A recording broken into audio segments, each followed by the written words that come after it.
Bonjour à tous, on se retrouve aujourd'hui pour le deuxième épisode du journal de bord, notre petit rendez-vous sur One Piece. Aujourd'hui on va parler d'un sujet souvent mis sur la table avec le manga, les débats de puissance. Un classement de puissance brute aujourd'hui. Alors oui, les classements de puissance, surtout dans One Piece, peuvent être complexes à faire au vu de tous les éléments à prendre en compte, les fruits du démon, les personnages, leur mentalité, leur fourberie aussi. Et c'est pour ça que le terme débat est bien choisi, car j'attends de vous de l'aide en commentaire pour ce classement. Et vos commentaires seront évidemment pris en compte dans de futurs épisodes, parce que oui, ça va être une série qui va commencer aujourd'hui. Et la tier list, le classement sera mis à jour à chaque début de nouvel épisode. Mon but, c'est qu'à la fin, on ait vraiment un classement, on ait notre classement cohérent regroupant un bon nombre de personnages de One Piece. Je le précise, ça ne sera pas une biographie pour chaque perso, mais on va se remémorer leurs événements marquants, leurs combats marquants. La base qu'on fait aujourd'hui est bien sûr interchangeable aussi, comme je l'ai dit, à l'aide de vos commentaires ou de futurs événements qui se passeront dans de futurs chapitres. Donc pour me soutenir et ne pas louper les prochaines vidéos, n'hésite pas à t'abonner. Sur ce, on est parti.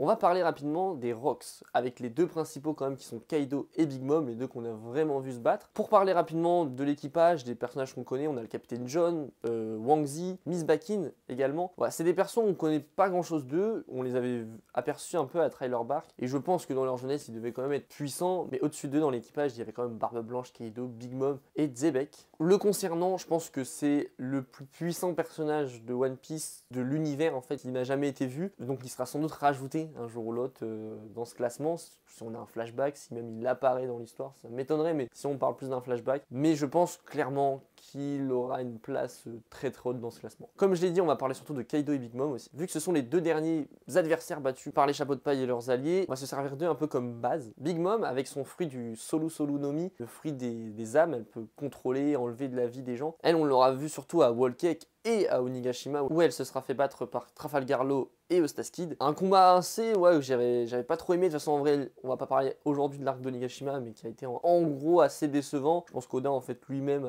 s'est mis trop la pression, peut-être avec cet arc, l'a trop teasé, et nous, on a au final été déçus. Peut-être qu'on appréciera plus avec le temps. Mais voilà la première impression, bref. Mais on a quand même eu, avec ces deux-là, un drôle d'effet. Ils ont tellement été mis à un piédestal, voilà, enfin, les deux pointures, deux des plus puissants personnages de One Piece. Au final, avec leur défaite, on a peut-être été un peu déçus. Et voilà, montrer quand Kaido, le montrer au début de l'arc Wano, one-shot Luffy, pour qu'à la fin, il se fasse maîtriser un peu, ouais, quand Luffy Gear 5 pour moi est plus puissant quand même que Kaido, même en 1v1 je pense que Luffy l'aurait battu. Au moment où il a éveillé le Gear 5, il le maîtrisait un peu, voilà, les deux étaient, on va dire, de force égale jusqu'au moment où Luffy a décidé d'en finir. Kaido, lui, son palmarès, en vrai, en termes de combat, est dingue. Il a une résistance de fou, il a combattu en plus des personnages hyper forts, que ce soit les Faucons Rouges, les Supernovas. Il s'est pris des coups par tout le monde, par Zoro, par Luffy, par Kid, par Law. C'est vraiment une dinguerie. Donc on peut lui mettre ça à son honneur, et je pense que oui, clairement, c'est un des plus puissants de One Piece, mais il y en a quand même qui sont au-dessus, et c'est là aussi le petit souci. Ils ont été mis au même niveau que Shanks et Barbe Blanche, par exemple. Et le problème, c'est qu'on les a vus avant Shanks. Et donc quand on compare par exemple, bon, Kid était aidé par Law pour vaincre Big Mom n'a à aucun moment un one-shot Kid, contrairement à Shanks qui l'a fait. Donc voilà, on compare et on peut dire que déjà Shanks est peut-être plus puissant qu'eux, mais on va y revenir. Pour leur défense après, il reste quand même de l'ancienne génération, contrairement à Shanks ou Teach par exemple, qui sont dans la fleur de l'âge, un peu la quarantaine. Donc voilà, on va déjà placer ces deux-là, on va voir sur la courbe, et je mettrai quand même Big Mom en dessous de Kaido, même si son fruit du démon la met très haut dans ce classement. Il y a, je trouve, une petite différence entre les deux.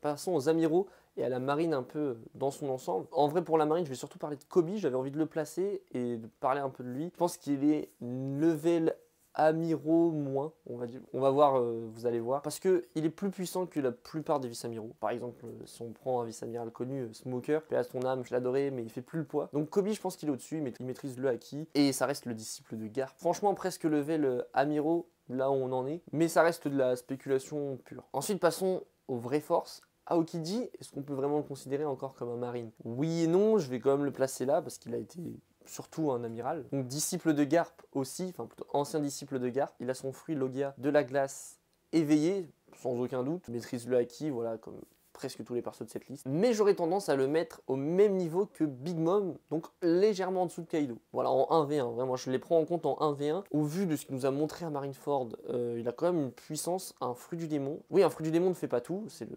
personnage qui l'utilise qui peut tout faire. Voilà, on a la preuve avec Luffy par exemple, avec simplement son fruit de l'élasticité. Mais déjà, on voit son fruit du démon, il a une puissance folle. Il arrive à changer en fait, voilà, du moment où le fruit du démon change un environnement, modifie un climat, c'est quand même une dinguerie, et il peut détruire, geler une grande surface, peu importe le monstre de puissance qu'il a en face de lui, il pourra le contenir. Donc on va voir encore, je pense qu'il y a des éléments qui vont se rajouter au fil de l'œuvre concernant ce perso. Mais pour l'instant, je le classe ici. Aokiji maîtrise son fruit en plus comme personne, on le voit avec sa technique de lifetime capsule, ou à réussir à cryogéniser quelqu'un, il faut le faire quand même, il faut bien le maîtriser son fruit du démon. Donc je pense qu'on va au moins le classer au niveau de Big Mom. Fujitora et Ryukogyu, ça va être compliqué à le dire ce nom, mais on va essayer. Un allié, je pense un futur allié avec Fujitora, un pur ennemi avec Ryukogyu. Ces deux-là, déjà je me placerai Fujitora au-dessus, on l'a vu à Dressrosa, il était au-dessus de tout le monde, même je pense que Luffy à ce moment-là. Il a un pouvoir pareil, destructeur, qui peut détruire une île, on l'a vu, il peut faire chuter des comètes, cette planche elle m'est restée en tête. Hein. Et Ryukogyu, un flop, on va dire un peu, même si, avouons-le, il est tombé face à des grosses pointures, des persos hyper puissants, et plusieurs en plus. Donc, j'espère qu'on aura d'autres occasions d'évaluer sa force. Donc je mettrai Fujitora et Aokiji au même niveau, Ryukogyu légèrement en dessous. Parlons peu, parlons bien de Kizaru. Je pense que l'amiral peut-être le plus sous-coté. On le voit, l'homme le plus rapide du monde avec son fruit de la lumière, un pouvoir destructeur, image à l'appui. Et j'espère qu'il aura le droit à un combat d'anthologie bientôt. Et je pense que ça serait une bonne surprise et une super idée justement de montrer cet amiral là en premier amiraux que Luffy va affronter. Ou pas forcément Luffy, mais un membre important de son équipage. Et j'espère que ça arrivera bientôt, il y a des moyens que ça arrive bientôt. Et faut pas oublier qu'il fait partie de la génération de Aokiji et Akainu. Et c'est pour ça que je le placerai au même niveau que Aokiji aussi. Maintenant Akainu, l'amiral en chef de la marine depuis l'ellipse, depuis qu'il a vaincu Aokiji. Akainu on l'a vu à Marineford, face à Barbe Blanche, c'est un monstre de puissance. Il est souvent mis en avant par Oda dans des propos, dans des interviews. Enfin, il a été dit que c'était un des plus intelligents du monde de One Piece, qu'il aurait trouvé le One Piece en 3 ans s'il avait été pirate, qu'il a le fruit du démon avec le pouvoir le plus destructeur de One Piece. On le voit de toute façon, comme je l'ai dit à Marineford, il a détruit les principaux bateaux de la flotte de Barbe Blanche. Il a affronté Barbe Blanche en 1v1.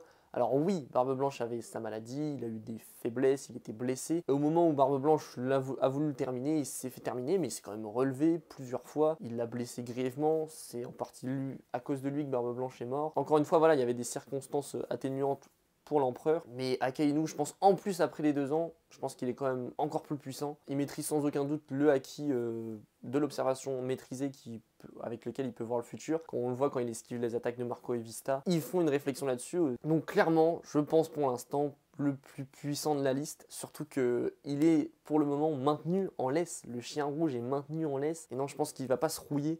Je pense que justement quand il sera lâché, ça va être une dinguerie. Et une petite réflexion sur Marineford, je trouve en fait qu'on a normalisé la puissance de chacun. Et je trouve que ça s'est remarqué surtout à Onigashima, où par exemple Marco, à Marineford, il a pas fait de folie, il a eu des moments cool. Je trouve qu'on le voyait pas trop, mais quand on remarque par exemple, de toute façon on en reparlera après, qu'il a tenu tête au bras droit et bras gauche de Kaido, à lui seul, même si lui-même il avait dit qu'il ne pourrait pas les vaincre, il leur a tenu tête assez facilement. En fait c'est juste qu'à Marineford, il était baigné, il était noyé dans trop de puissance. Donc en gros, on l'a pas vu, mais voilà, faut pas normaliser la puissance de tous ceux qui étaient à Marineford, en vrai, qui étaient folles. Et je pense que eux, quand on compare donc Marco face aux 2 de Kaido, dans la logique, leur capitaine, l'un est plus fort que l'autre, mais on en reparle. Akainu aussi, on peut lui donner sa fourberie, il est très fourbe, et on va le voir aussi avec Teach, que ce sont des points qu'il faut prendre en compte quand on fait un classement de puissance.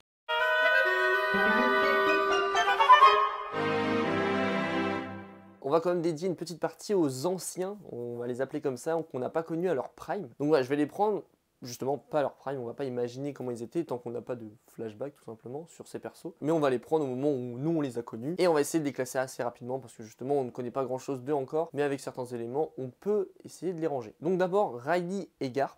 Tous les deux ont 78 ans, donc en termes d'âge, on peut pas dire que l'un est plus jeune que l'autre, donc il est plus fort. L'un est vice-amiral de la marine, une légende, le héros de la marine. L'autre était le second du roi des pirates, Roger. Garp a refusé plusieurs fois le titre d'amiral. Son ami Sengoku, l'ancien amiral en chef, son rival était Roger, donc justement le capitaine de Riley. Donc déjà, on a 2 des plus puissants vieux de One Piece. Alors Riley, lui, je le mettrais quand même, quand on compare les deux, légèrement en dessous, mais vraiment un chouïa. Et ça va se jouer en gros surtout, alors on connaît Riley, un expert en haki, épéiste hors pair, aussi rapide que Kizaru. Donc on connaît ses qualités, mais il faut pas oublier que c'était seulement, entre guillemets, le second de Goldie Roger, alors que Garp était son principal rival. Donc en fait quand on parle de ça, même s'il y a débat, hein, je pense qu'il y a clairement débat sur ces deux persos, ça se joue à rien du tout. Je les placerai presque au même niveau que Fujitora, parce que même par rapport à Fujitora aussi, l'âge, on voit très bien dans One Piece, ça affecte réellement les persos. Contrairement à Aokiji et Akainu, même si l'un est blessé par exemple, qui sont encore presque à leur prime. Donc je les placerai ici, ensemble. Mais ça se trouve, ils pourront évoluer par la suite avec des éléments qu'on aura dans d'autres chapitres. Barbe Blanche que j'ai pas évoqué avec les Rocks, que j'ai décidé de mettre ici, avec sa génération, on le sait, c'était l'homme le plus fort du monde, surtout à son prime quand il était jeune. À Marineford, il a quand même fait du sale à tout le monde. Hein. C'était le plus puissant. Un équipage entier a dû jeter sur lui alors qu'il était déjà grièvement blessé, malade, pour le terrasser. Il est mort debout pour protéger sa famille. Quel homme. Et je pense que voilà, déjà il se situe au-dessus de la plupart des personnages. Et même à son âge, au-dessus de Kaido. Pourquoi? Parce que déjà je pense que dans leur jeunesse, Barbe Blanche était au-dessus d'eux, que Kaido et Big Mom. Par la suite, je pense pas que ça va forcément évoluer. Et on le voit tout simplement avec... le fait que Kaido ne voulait pas attaquer les territoires de Barbe Blanche tant qu'il était là. Et il a seulement été les attaquer quand il était occupé.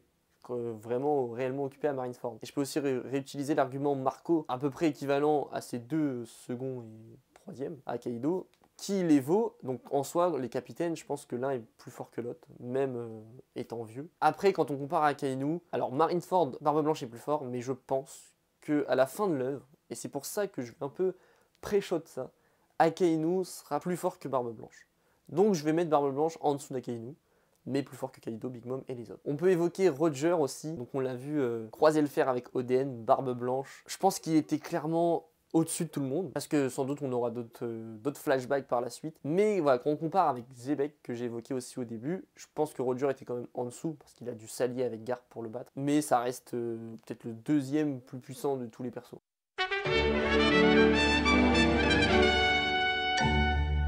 On va évoquer le cas de deux persos qui sont étroitement liés, souvent rapprochés, c'est Shanks et Mihawk. Shanks, je l'ai déjà évoqué dans ma dernière vidéo, où j'avais parlé, je vais vite fait résumer ça, le problème de sa puissance, où je trouve en fait, par rapport à Luffy, avec le fait qu'il one-shot Kid, prouve que ça fait un déséquilibre énorme, parce que Luffy, dans la logique, devra surpasser ou égaler au moins Shanks à la fin. Et vu que la fin se rapproche, je sais pas comment ça va être fait, je pense que ça sera bien fait sans doute. Mais voilà, je trouve que ça pose problème par rapport au rapport de force dans One Piece, le cas de Shanks. Mais pour moi, il est quand même trop puissant.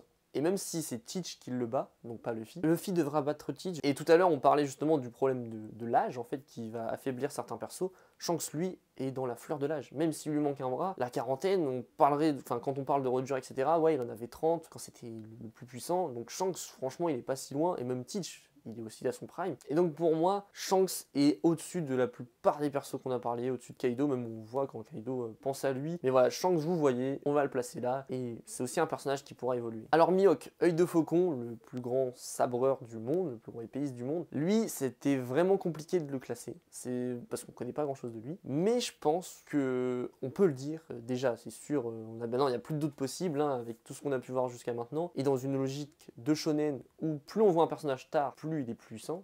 Ça marche pas tout le temps, mais c'est souvent le cas. Déjà, il est niveau empereur, il n'y a plus de débat. Je me rappelle quand même du débat avant. Mihawk level empereur. Ensuite, au niveau de quel empereur? Et c'est là le souci, parce que on l'a bien vu, dans le groupe des empereurs, il y a des disparités, des différences énormes en termes de puissance. Moi, je le rangerai, alors ça va être risqué, je le mettrai quand même à côté de Shanks, mais ça sera des propos quand même à nuancer. Parce qu'on aura toujours le souci de Zoro Mihawk, c'est 6 Zoro bas Mihawk, ça veut dire qu'il est plus fort que Shanks. Et j'ai pas de problème avec ça. Mais je me dis, ils étaient ex-aequo, c'était des rivaux quand les deux avaient leurs deux bras, et quand ils utilisaient que leur arme, que leur épée. Shanks a plus qu'une épée comme puissance, et je pense que Mihawk aussi utilise du haki. Et il a arrêté de se battre contre lui parce qu'il avait perdu un bras. Donc oui, vas-y, pour l'instant, on va laisser quand même Shanks devant Mihawk, mais n'hésitez pas à débattre. J'évoque avant de parler vraiment, de classer les deux derniers persos, Dragon, Monkey D. Dragon, et là je me suis fait un peu matrixé par le Mont Corvo, et je pense aussi, je vais pas évoquer forcément les éléments, parce qu'on n'est pas sûr que ça soit lui, l'homme à la marque de feu, même s'il y a des 90% de chances que ça le soit. Celui-ci, en vrai, je pense que Mon Corvo l'ont bien dit dans leur vidéo, il y a moyen que ce soit le plus puissant hommes qui existent pour l'instant sur Terre, et ça serait même dans la logique aussi les shonen du père du héros plus fort. Et pour moi, Shanks, Mihawk sont les références pour l'instant les plus puissants de ce monde, encore vivant. Voilà, je mettrais Shanks au-dessus d'Akainu, quand même. Et Dragon, je le mettrais minimum à leur level aussi, voire plus puissant.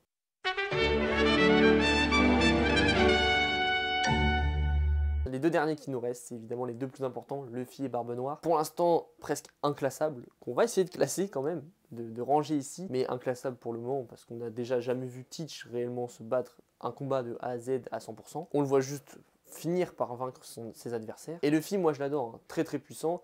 Comme j'ai dit au début de la vidéo, en 1v1, Gear 5, je pense qu'il aurait battu quand même Kaido, même si Kaido n'avait pas eu tous les combats auparavant. Je pense qu'il l'aurait fait. Ce qui me dérange un peu, c'est le côté contre Lucci, où d'un côté on voit Shanks one-shot Kid, et Luffy, pas galérer, mais jouer, enfin, ne pas one-shot Lucci, ça m'a vraiment dérangé. Mais je comprends le côté où Luffy, voilà, en Gear 5, il s'amuse, jusqu'au moment où il décide d'être sérieux, et là, il rigole plus. Mais bon, ça me dérange un peu, mais on verra après quand il y aura vraiment des combats importants pour lui, qui lui tiennent à cœur, par exemple à Akainu ou Barbe Noire. Et Barbe Noire, je trouve qu'il est très contradictoire, parce qu'on le voit, ouais, terrasser ses adversaires, mais on a aussi des images où on l'a déjà vu aussi se faire one-shot par exemple face à Magellan. Bon, il n'avait pas encore le Gura Gura no Mi de Barbe Blanche, mais quand même. Après c'est sûr, je vais les placer, donc voilà, je mets Barbe Noire, honnêtement, je pense, pour l'instant plus fort que Luffy. Et au niveau de Shanks, après voilà, il y a des petites différences dans les courbes, mais voilà, pour moi c'est des persos qui se valent presque. Et Luffy, je le mets aujourd'hui au niveau d'Akainu. Comme je l'ai dit, Akainu, Barbe Blanche, quand ils se sont affrontés, Barbe Blanche était au-dessus. Je